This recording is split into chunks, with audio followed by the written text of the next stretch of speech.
नाम फाउंडेशनचं जे जलसंधारणाचं काम आहे त्या संदर्भात याची मीटिंग होती. सगळेच जे NGOज आहेत सगळीच मंडळी होती. तर सामुदायिकरित्या एक जलयात्रा हा जो आता मोठी गोष्ट आहे, खूप छान आपल्याला सकृत दर्शनी खूप छोटं वाटणारं जे आहे, तर खरं तर हे इतकं मोठं काम आहे आणि हे केवळ सरकार करेल असं नाही.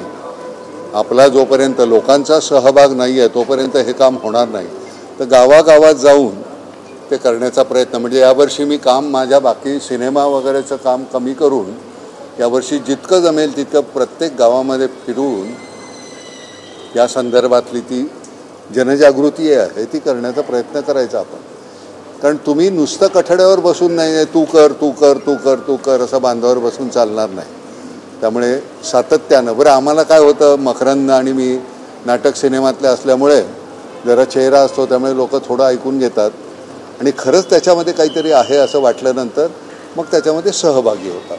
त्यामुळे त्या संदर्भातली मीटिंग होते. आपलं फार नशीब की छान आपले मागचे सुद्धा आणि आताचे सुद्धा मुख्यमंत्री हे इतके कमाल आहे. ज्यावेळी सुरुवातीला आम्ही काम सुरू केलं होतं त्यावेळी फडणवीस होते, मध्यंतरी शिंदे होते, त्यांनीही खूप मदत केली आणि आता पुन्हा नव्यानं फडणवीस.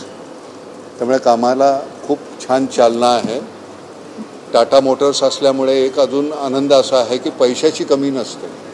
जिथे जिथे टाटा मोटर्सच्या कंपनीज आहेत त्या प्रत्येक स्टेटमध्ये आता आपण कामं सुरू करणार आहोत.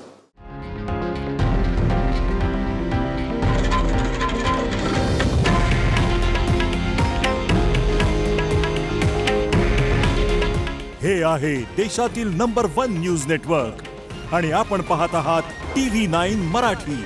काळजी तुमची, हित महाराष्ट्राचं.